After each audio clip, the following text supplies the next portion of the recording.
আসসালামু আলাইকুম ওয়া রাহমাতুল্লাহ।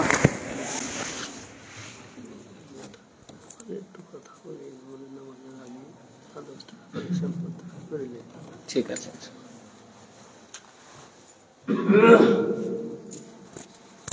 এই সাউন্ডটা বাড়ি দিন।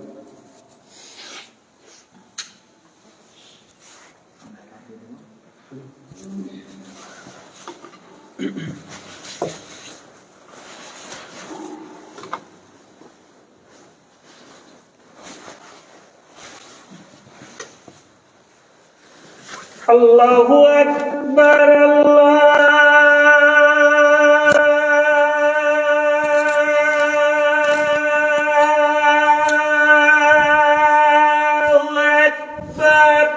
আল্লাহু আকবার আল্লাহু আকবার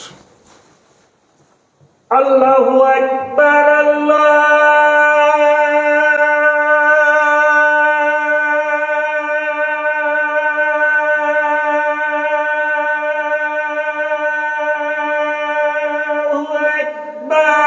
আল্লাহু আকবার আল্লাহু আকবার।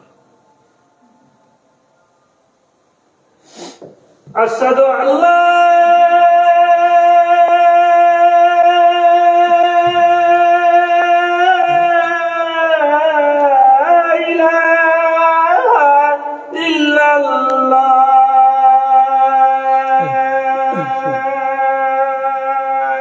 চালু করে দিয়েছি, তাহলে পজিশন ঠিক করে।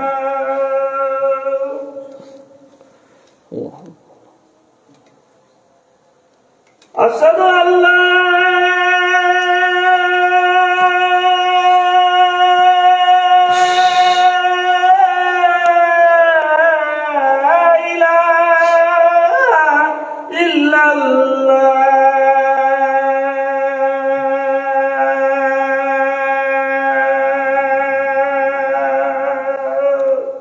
أشهد أن لا إله إلا الله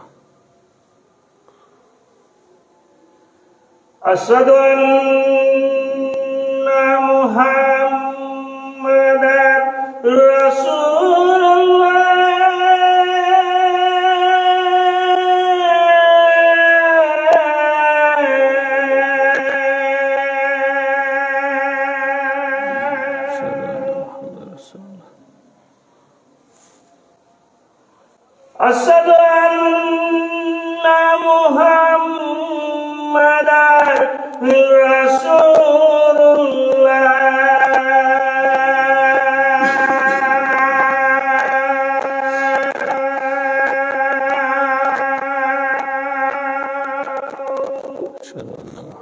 رسول الله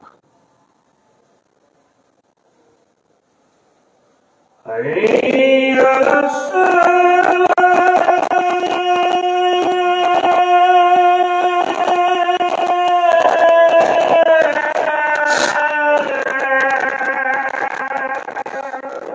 لا حول ولا قوة إلا بالله حي على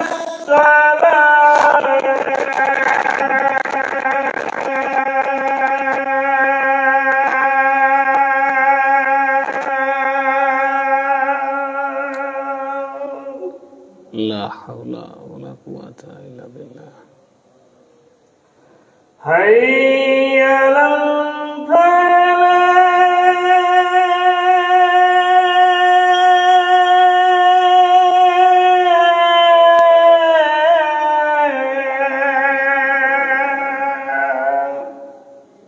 لا حول ولا قوة إلا حي على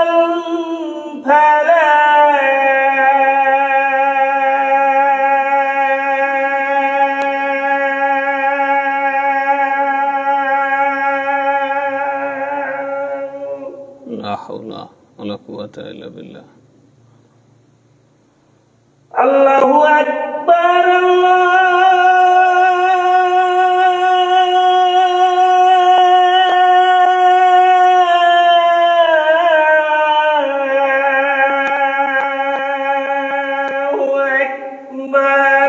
الله أكبر الله أكبر لا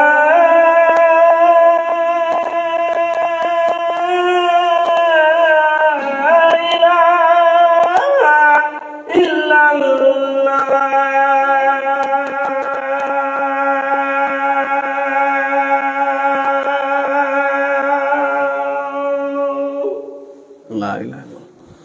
اللهم صل على محمد. اللهم بارك على محمد.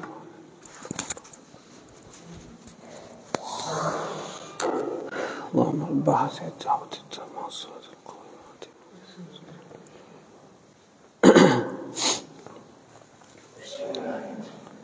الحمد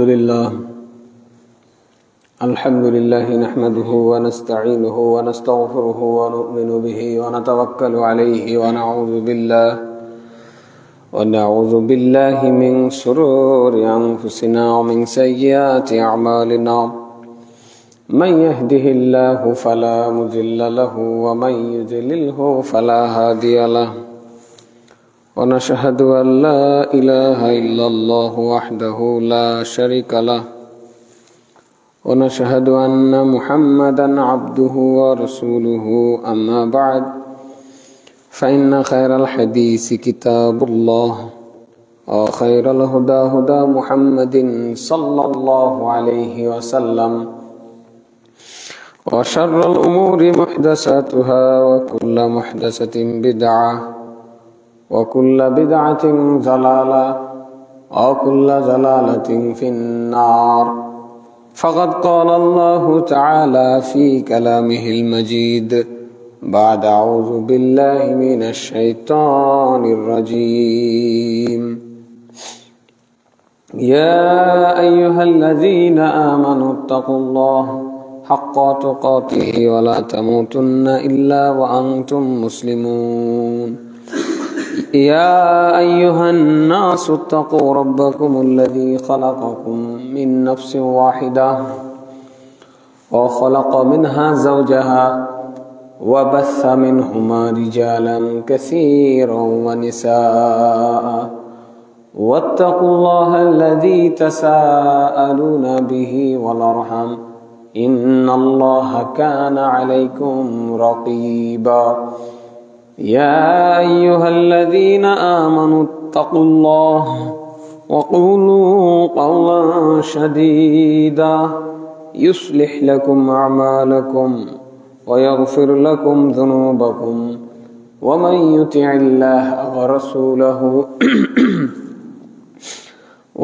يطع الله ورسوله فقد فاز فوزا عظيما. وقال سبحانه وتعالى بعد أعوذ بالله من الشيطان الرجيم. بسم الله الرحمن الرحيم. قاف والقرآن المجيد بل عجبوا أن جاءهم منذر منهم فقال الكافرون هذا شيء عجيب. أإذا متنا وكنا ترابا ذلك رجع بعيد.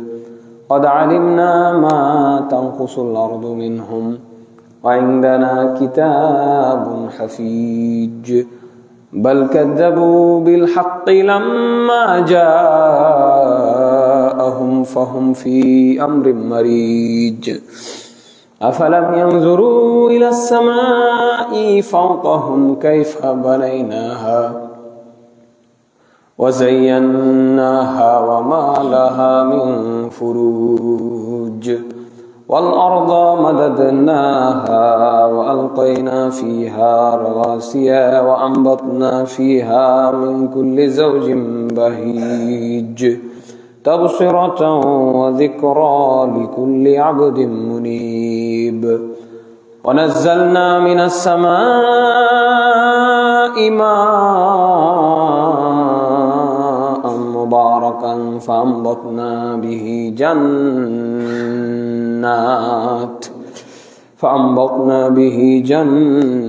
وحب الحصيد والنخل باسقات لها طلع نضيد.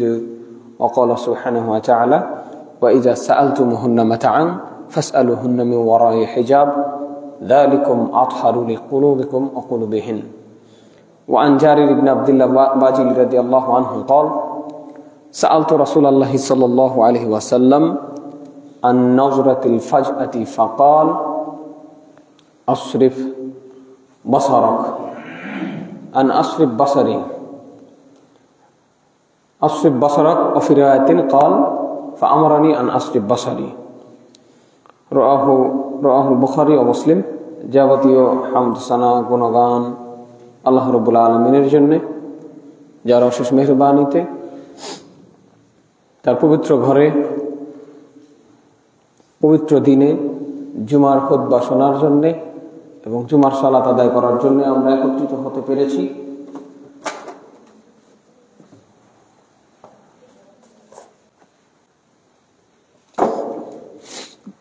টিস্যু নাই,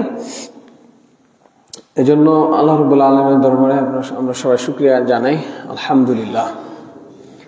দুরূদ ও শান্তির ধারা বর্ষিত হোক আমাদের শেষ নবী, প্রিয় নবী মুহাম্মদুর রাসূলুল্লাহ সাল্লাল্লাহু আলাইহি ওয়াসাল্লামের উপরে, যার আদর্শকে ব্যক্তি, পরিবার, সামাজিক জীবনে বাস্তবায়নের জন্য প্রতিটি মুসলমান বাধ্য, এবং মুসলমান ছাড়াও এর বাইরে যত ধর্মের অনুসারী রয়েছে তাদের সবাইকে নিজ নিজ ধর্ম ত্যাগ করে সেই একমাত্র শ্রেষ্ঠ এবং শেষ নবী মুহাম্মদ সাল্লাল্লাহু আলাইহি ওয়াসাল্লামের রেখে যা আদর্শকে নিজেদের জীবনে ধারণ করতে হবে, সেই নবীর উপরে দুরূদ পাঠ করি। আল্লাহ তাআলা যেন তার উপরে শান্তি বর্ষণ করেন। আল্লাহুম্মা সাল্লি আলাইহি, আল্লাহুম্মা বারিক আলাইহি, আল্লাহুম্মা আমিন।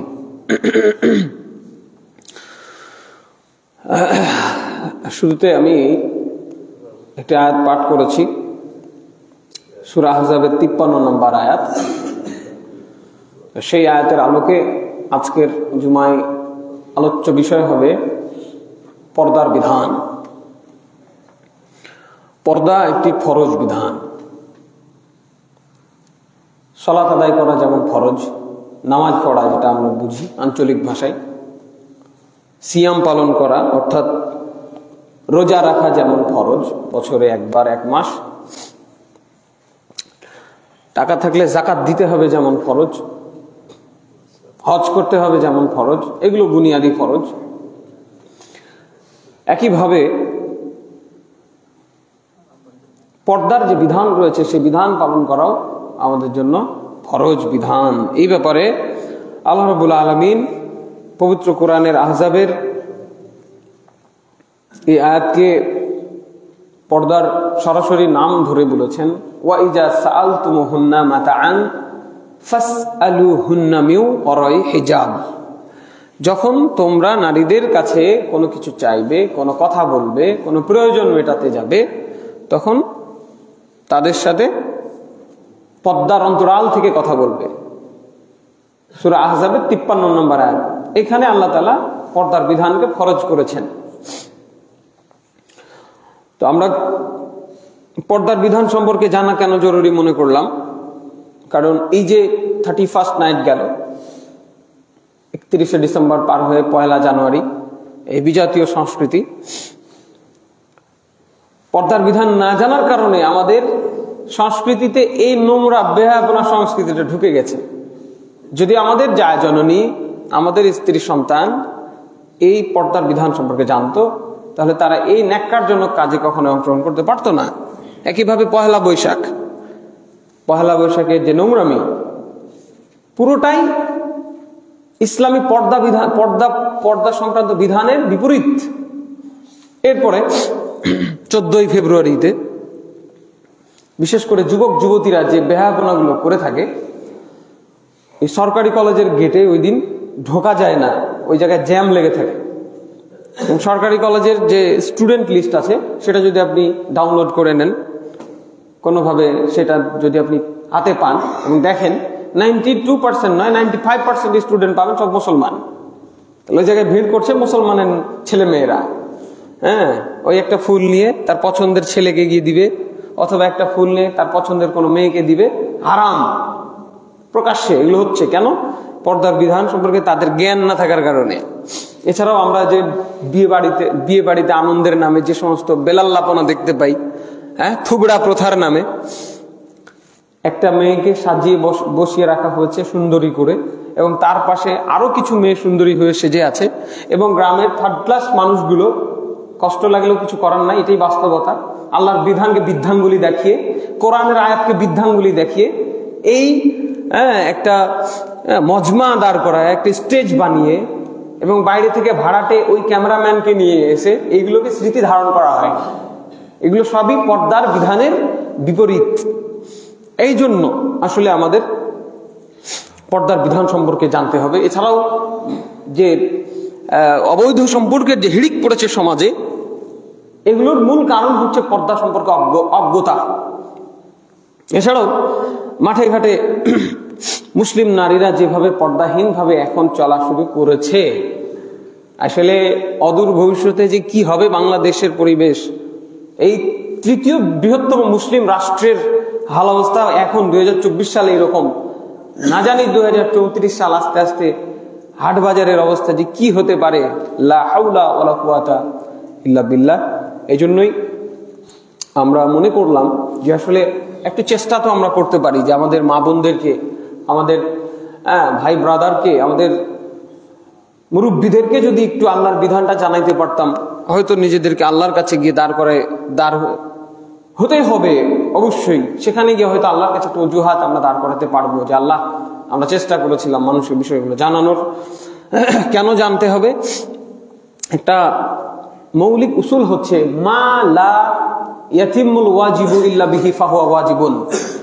যেই জিনিসটা ছাড়া কোনো ওয়াজিব, কোনো ফরজ বিধান পালন করা সম্ভব হয় না, সেটাও ফরজ, সেটাও ওয়াজিব, সেটাও বাধ্যতামূলক।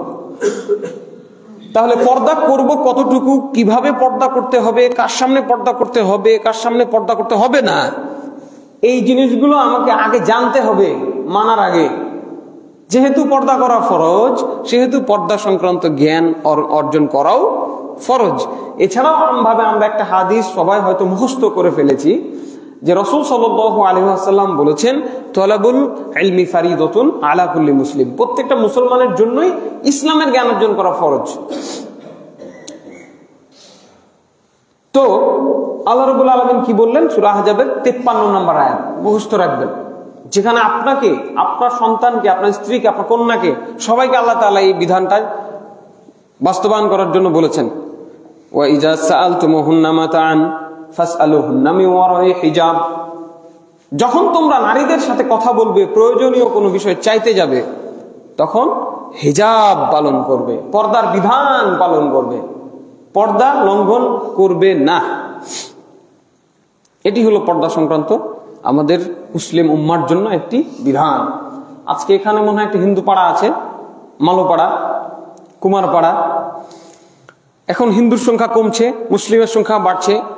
এরপরেও যারা মুরব্বী আছেন, ওই হিন্দু পাড়ায় যান আর মুসলিম পাড়ায় যান, খুব একটা তফাৎ কিন্তু বুঝতে পারবেন না। তারা যেভাবে শাড়ি পরে, হিন্দুরা একইভাবে, আমার মুসলিম মেয়েরাও, নারীরা একইভাবে শাড়ি পরে। তাদের যুবতী মেয়েরা যেভাবে থ্রি পিস পরে ঢ্যাং ঢ্যাং করে ঘুরে বেড়ায়, আমাদের মেয়েরাও একইভাবে ঢ্যাং ঢ্যাং করে ঘুরে বেড়ায়। হ্যাঁ, একটা হিন্দু পরিবার আর একটা মুসলিম পরিবার আপনি তফাৎ দেখতে পাবেন না। কি তফাৎ পাবেন? ওদের ঘরের ভিতরে গিয়ে খুঁজবেন, মূর্তি পাবেন। কালী, ভগবতী, দুর্গা, সরস্বতী, এদের মূর্তি পাবেন ওদের ঘরে। আর মুসলমানের ঘরে গেলে একটা কোরআন দেখতে পাবেন। এর বাইরে আপনি কোনো বাহ্যিক পার্থক্য দেখাইতে পারবেন না। আর একটা বিবাহিতা নারী যদি হয়, তার কপালে সিঁদুর দেখাইতে পারবেন। এছাড়া তাদের চলন বলন, উঠা বসা, খাওয়া দাওয়া, পোশাক পরিচ্ছদ সব সেম। নাউজুবিল্লাহ বলেন। এই বেশি দূর যাওয়া লাগবে না, এই কুমারপাড়া যাবেন, এই মালোপাড়ায় যাবেন। এদিকে মনে হয় মালোপাড়া না, যান, যতগুলা হিন্দু আছে খুঁজে দেখেন। হিন্দু পরিবার, মুসলিম পরিবার ডিফার করার কোনো কায়দা নাই। হ্যাঁ, লা হাওলা ওয়ালা কুওয়াতা ইল্লা বিল্লাহ, নাউযুবিল্লাহি মিন যালিক।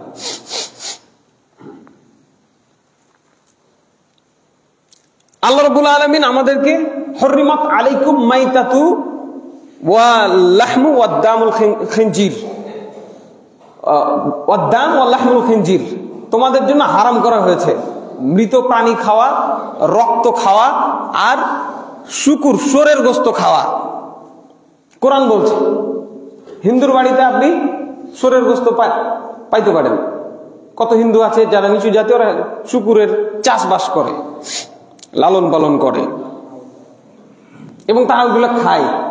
আপনাকে যদি আপনার প্লেটে তুলে দেওয়া হয়, আপনি খাবেন? যেই কোরআন বলেছে হুররিমাত আলাইকুমুল মাইতাত, মরা গরুর গোশত খাবেন? খাবেন না। কেন খাবেন না? এটি কি আল্লাহর ভয়ে নাকি রুচির ভয়ে? রুচিতে কুলাই না তাই কোনটা? যেই কোরআন বলল হুররিমাত আলাইকুমুল মাইতাতু ওয়াদ-দামু ওয়া লাহমুল খিনজির, তোমাদের জন্য হারাম করা হইলো মরা প্রাণীর গোশত, রক্ত আর শুকুরের মাংস। এইটাও হিন্দুদের বাড়িতে যদি হয় আপনি খাবেন? খাবেন না। তাহলে হিন্দুর মেয়েটা যেভাবে বেপর্দাহীন হয়ে ঘুরে বেড়াচ্ছে, সেইভাবে আমি কেন, আমার মেয়ে কেন পর্দাহীন ভাবে ঘুরছে? তাদের জন্য তো পর্দার বিধান নাই, তারা ঘুরতেই পারে, কিন্তু আমার জন্য, আমার মেয়েকে তো বলা হইলো, আমাকে তো বলা হইলো ওয়াইদা সাআলতুমুহুন্না মাতাআন ফাসআলুহুন্না মিন ওয়ারাই হিজাব। যখন কোন পুরুষ কোন নারীর কাছে কিছু চাইবে, কোন নারীর সাথে সে কথা বলবে, পর্দা মেনটেন করে কথা বলতে হবে। তাহলে এখন যখন খুতবা শেষ করব তখন বুঝতে পারবেন যে কিভাবে আপনি আমি পর্দার বিধান মানছি না। এখন পর্যন্ত কারো ব্রেনে নাই যে আমি পর্দার বিধান মানি না। আল্লাহর কোরআনের সাথে এত বড় নাফরমানি আমি করছি, এখন পর্যন্ত হয়তো কারো ব্রেনে এখনো ঢুকে নেই, শেষ করলে ওটা ঢুকবে ইনশাল্লাহ। তাহলে প্রথম আয়াত কোনটা? কথা বলতে গেলে পর্দা মেনটেন করে কথা বলবে। আরেকটা মজার বিষয় হলো, এখন পর্যন্ত সবার মাথাতেই হয়তো কাজ করছে পর্দা মানে মেয়েদের বোরকা। হ্যাঁ, পর্দা মনে হয় শুধু মেয়েদের জন্য, ওরা বোরকা পরে বাইরে যাবে, এটার নাম পর্দা, তাই না? না, আল্লাহ রাব্বুল আলামিন সর্বপ্রথম পুরুষের পর্দার কথা বলেছেন। আল কোরআনের ভিতরে যে পর্দার বিধান নাজিল করেছেন, কিভাবে পর্দা করতে হবে, যে ইনস্ট্রাকশন আল্লাহ তাআলা দিয়েছেন, সেই ইনস্ট্রাকশনের লিস্টে প্রথমে আসছে পুরুষ মানুষ। সুবহানাল্লাহ, পুরুষ মানুষকে আল্লাহ রাব্বুল আলামিন চোখের পর্দা দিয়ে শুরু করেছেন। সূরা নূর আয়াত নাম্বার 30, কুল্লিল মুমিনিনা ইয়াগুদ্দু মিন আবসারিহিম, আপনি মুমিন পুরুষকে বলে দেন তারা যেন তাদের চক্ষুকে নিচু করে রাখে। ওয়া ইয়াহফাজনা ফুরুজাহুম যালিকা আযকা লাহুম ইন্নাল্লাহা খাবীরুম বিমা ইয়াসনাউন, তারা যেন তাদের চোখ নিচু করে রাখে, তাদের লজ্জাস্থানকে হেফাজত করে রাখে, এবং এটাই তাদের জন্য পবিত্রতম। সুবহানাল্লাহ, পবিত্রতার দিক থেকে এটাই ভালো যে একটা পুরুষ মানুষ চোখ নিচু করে চলবে পথে, অন্যের দিকে তাকাতে পারবে না। আল্লাহ তাআলা তোমরা যা করছো এটা ভিতরের খবরটা আল্লাহ ভালোই জানেন। মানুষকে আমরা লুকিয়ে হয়তো অনেক কাজ করতে পারবো, কিন্তু আল্লাহকে লুকিয়ে কোনো কাজ করতে পারবো? আল্লাহকে লুকিয়ে কোনো কাজ করতে পারবো না। আল্লাহ রাব্বুল আলামিন সেটি আমাদেরকে বললেন যে ইন্নাল্লাহা খাবীরুম বিমা ইয়াসনাউন, মানুষ যা করে আল্লাহ সুবহানাহু ওয়া তাআলা সেটা জানেন। এরপরে যে শুরুতে একটু বলছিলাম, ওয়াইজা সাআলতুমুহুন্না মাতাআন ফাসআলুহুন্না মিন ওয়ারাই হিজাব, হিজাব সংক্রান্ত যে আয়াত নাযিল হয়েছে সেটিও পুরুষকে বলা হয়েছে। পুরুষ, তুমি যদি কোন নারীর সাথে কথা বলতে চাও, যদি তোমার প্রয়োজন পড়ে যায়, হ্যাঁ, কি করবে? পর্দার আড়াল থেকে বলবে। আর আমাদের সমাজে কি মেন গেটে তো তালা মারা থাকে না, দরজাও লাগানো থাকে না, হড়হড় করে ঢুকে গেল, কই গে ভানি, হ্যাঁ ভানি কি করছিস? ভানি ওর মায়ের মতো, ভানি মানে কি? মায়ের মতো। আর দেবর মানে কি? দেবর বলো ভাইয়ের মতো, ভাসুর বাপের মতো। নাউজুবিল্লাহ, একটাও মিলে না, সব উল্টাপাল্টা নিয়ম। ভানি মায়ের মতো হয় কোনো কালে? কি গে ভানি কি রেঁধেছিস? হাঁসালে যে ঢুকে গেলেন, কাপড় চোপড় কিভাবে আছে না আছে দেখা দেখি নাই, সরাসরি গিয়ে ঢুকে বসে থাকলেন না। আল্লাহ তাআলা কি বললেন? ফাসআলুহুন্না মিন ওয়ারাই হিজাব, হিজাব পর্দার বিধান মেনটেন করো। বাইরে থেকে সালাম দাও, আসসালামু আলাইকুম, ঠক ঠক করো 3 বার, আসসালামু আলাইকুম, আসসালামু আলাইকুম। জবাব পাইলে ঢুকবেন, না পাইলে বাড়ি যাইতে হবে, ঢুকা যাবে না, হারাম। আল্লাহ রাব্বুল আলামিন সুস্পষ্ট ভাষায় বলেছেন, ইয়া আইয়ুহাল্লাযীনা আমানু লা তাদখুলু বুয়ুতান গায়রা বুয়ুতিকুম হাত্তা তাস্তানিসু ওয়া তুসাল্লিমু আলা আহলিহা যালিকুম খায়রুল লাকুম লাআল্লাকুম তাযাক্কারুন। তোমরা যখন কারো বাড়িতে ঢুকবে, যেটা তোমার বাড়ি নয়, অন্যের বাড়িতে ঢুকতে গেলে ঢুকবে না খবরদার, যতক্ষণ না সালাম দিচ্ছ, যতক্ষণ না অনুমতি পাচ্ছ। সালাম এবং অনুমতি নাই, বালাই নাই আমাদের। বরং এই কথা বললে আজকে থেকে আপনার রাগ করে আপনার বাড়ি আর যাবে না। এত বড় কথা বলি তুই আগে, কোলে পিঠে করে মানুষ করেছি তোকে, হ্যাঁ, কোলে পিঠে করে মানুষ করেছি, কোলে পিঠে করে মানুষ করেছেন, ঠিক আছে, শৈশবের হিসাব আলাদা, বড় হয়েছে, হিজাবের আয়াত নাজিল হয়েছে, হিজাব মেনটেন করতে হবে, আল্লাহর আদেশ। হ্যাঁ, কে যাইতে পারবে আর কে যাইতে পারবে না সেটাও একটা লিস্ট আল্লাহ তাআলা দিয়েছেন, সেদিকে যাচ্ছি। এরপরে দেখেন আল্লাহ সুবহানাহু ওয়া তাআলা বললেন, যালিকা আতহারু লিকুলুবিকুম ওয়া কুলুবিহিন্না, তুমি পুরুষ মানুষের অন্তর এবং সেই নারীর অন্তরের জন্য আমি আল্লাহ যে বিধান দিলাম এটাই উত্তম। বলুন সুবহানাল্লাহ। এটা আল্লাহর প্রেসক্রিপশন, আল্লাহর দেওয়া ঔষধ। একটা হৃদয়ের ভিতর কি ঘটে, কি ঘটবে, কি পার্টস দিয়ে আল্লাহ তৈরি করেছেন আল্লাহ এটা জানেন না? ওই নারী পুরুষ অবাধে কথা বলার সুযোগ পাইলে কি ঘটবে, কি ঘটছে আমরা সমাজে দেখছি না? হ্যাঁ, দেবরের সাথে ভাসুর চলে গেছে বের হয়ে, বড় বড় সন্তান রেখে, দেখছি না আমরা? শালীর সাথে দুলো ভাই চলে গেছে, এগুলো ঘটনা ঘটছে না? এগুলো এই যে পর্দার বিধান না মানার কারণে আমাদের সমাজে এই নোংরামিগুলো ঘটছে। এভাবে সমাজে কেলেঙ্কারি তৈরি হচ্ছে, সমাজটা নষ্ট হচ্ছে। কাজে আল্লাহ তাআলা এটাকে পবিত্রতম অপশন ওয়ে বললেন যে তোমাদের জন্য, উভয়ের, নারীর জন্য, পুরুষের জন্য, তাদের অন্তরের জন্য এটাই পবিত্রতম।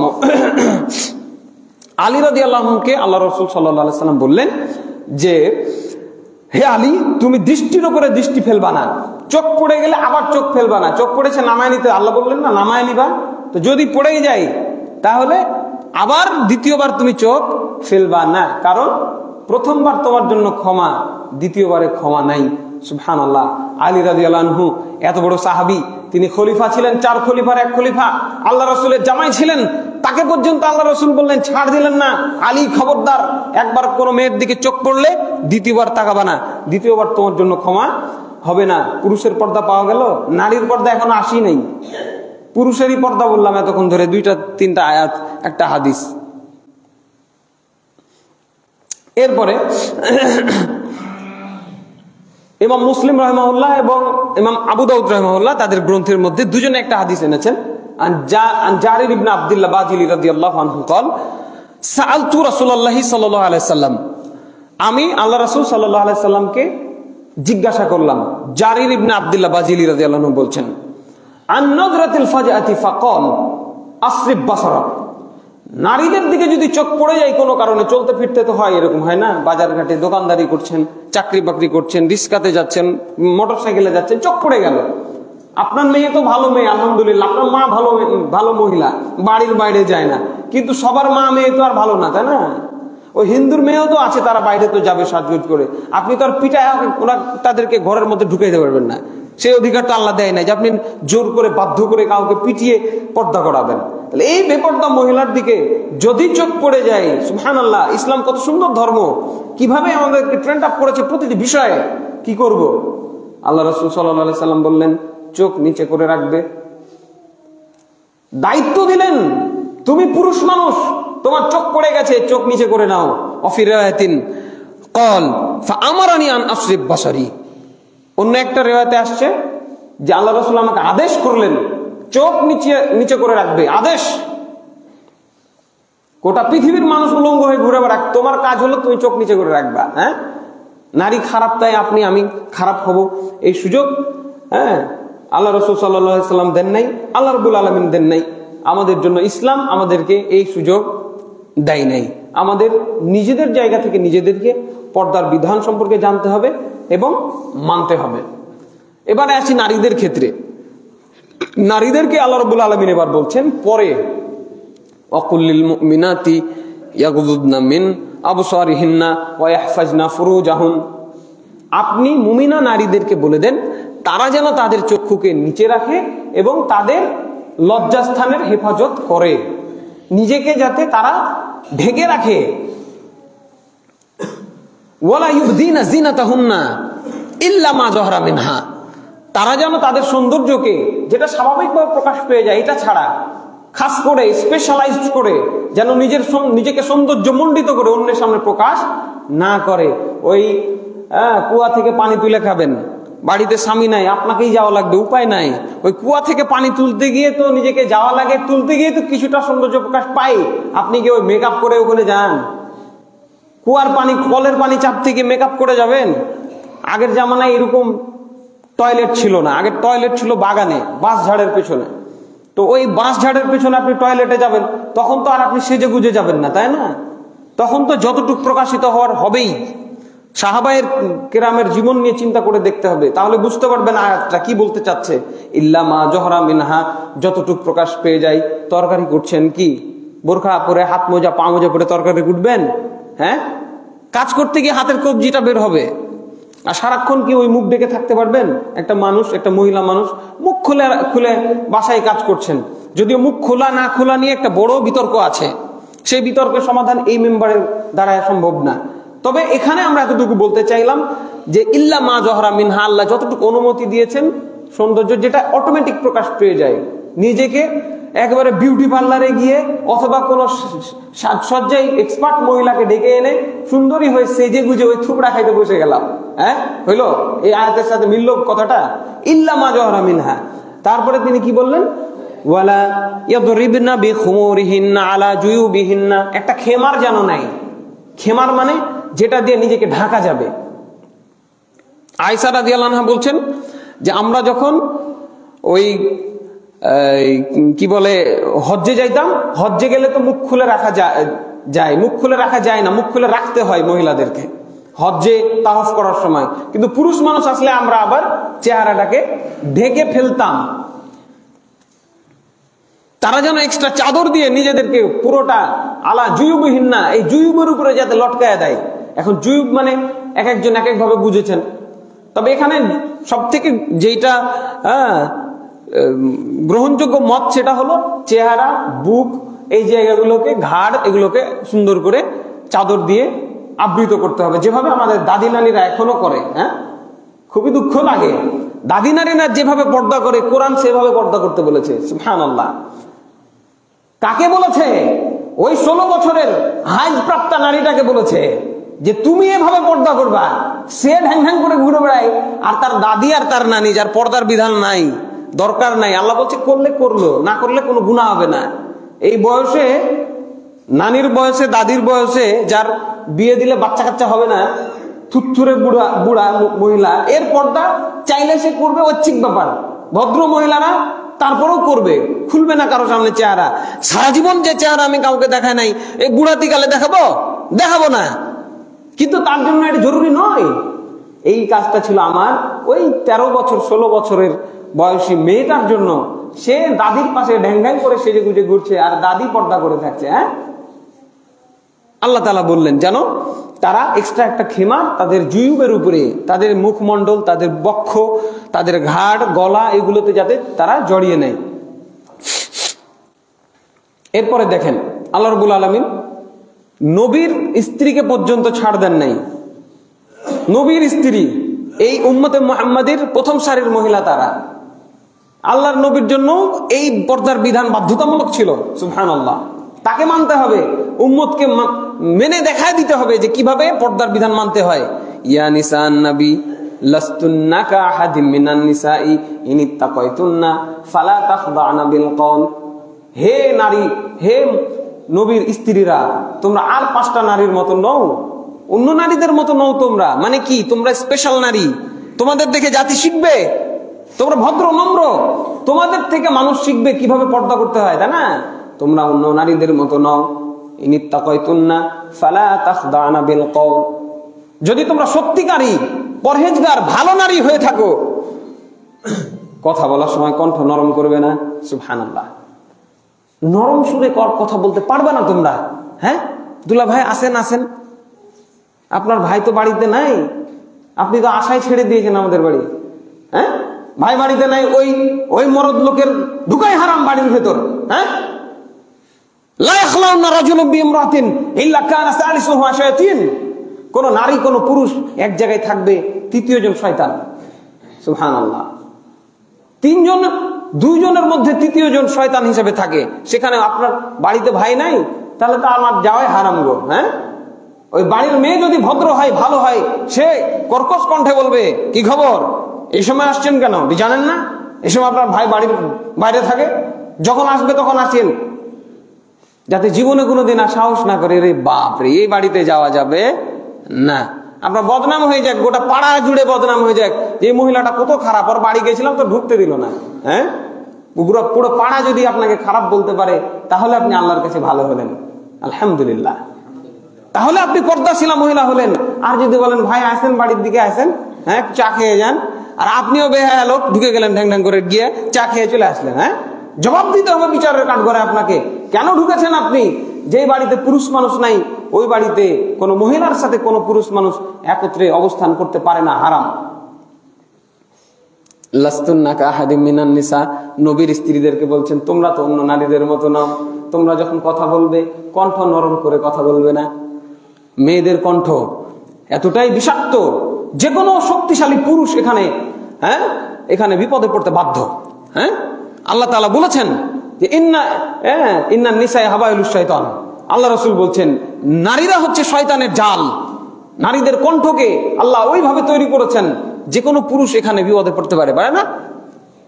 এগুলো সবাই আমরা জানি, সবাই বুঝি, কিন্তু এই যে কোরআনের ভিতরে যে এইভাবে সুন্দর করে বলা আছে, এগুলো হয়তো আমাদের জানা ছিল না।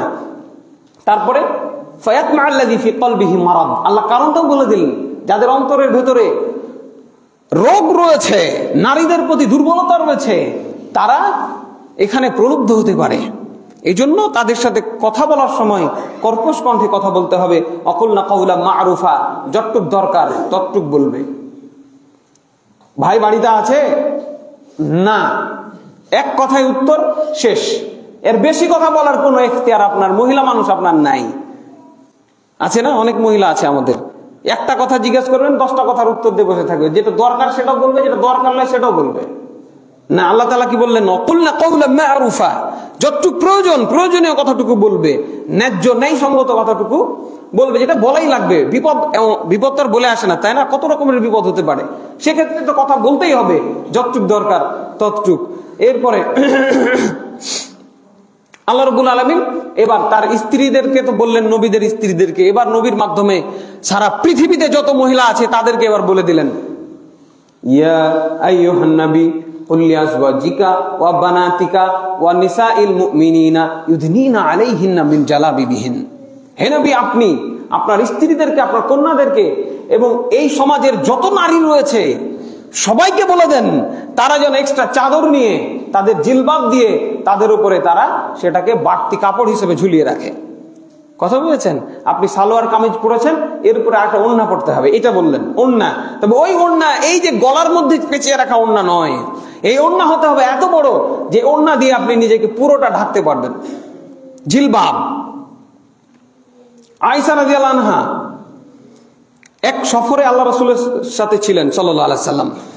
হঠাৎ করে কোন এক জায়গায় আল্লাহ রাসূল যাত্রা বিরতি দিলেন। ঘটনাটা অনেক বড়, আমি খুব শর্টকাটে বলছি। তো সেই জায়গায় তার প্রাকৃতিক প্রয়োজন পড়লে তিনি ওই মাঠে প্রাকৃতিক প্রয়োজন সারতে গেলেন, মানে পোশাক পায়খানার জন্য গেলেন। আসার পরে দেখছেন যে কাফেলা চলে গেছে, ভুলে আল্লাহ রাসূল সাল্লাল্লাহু আলাইহি সাল্লাম চলে গেছেন সবাইকে নিয়ে, আয়েশা রাদিয়াল্লাহু আনহা একা পড়ে গেলেন। সেই মাঠের মধ্যে তিনি কি করবেন বুঝতে পারলেন না, তিনি আগাবেন না ওখানেই থাকবেন। হঠাৎ করে তার মাথায় আসলো যে না, আল্লাহ রাসূল নিশ্চয়ই কাউকে না কাউকে রেখেছেন পিছনে, যে আমাকে খুঁজতে খুঁজতে এখানে এসে আমাকে সে নিয়ে যাবে। তাই তিনি ওখানে বসে রইলেন। হঠাৎ করে তার ঘুম চলে আসলো। আয়েশা রাদিয়াল্লাহু আনহা বলছেন, আমার ঘুম চলে আসলো। তারপরে এক সাহাবী ঠিকই পেছন পেছন আসলেন।